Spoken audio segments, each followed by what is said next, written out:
والشمس وضحاها والقمر إذا تلاها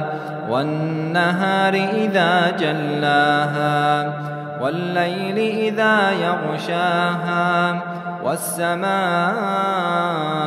وما بناها والأرض وما طحاها ونفس وما سواها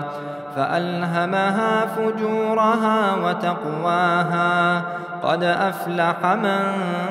زكاها وقد خاب من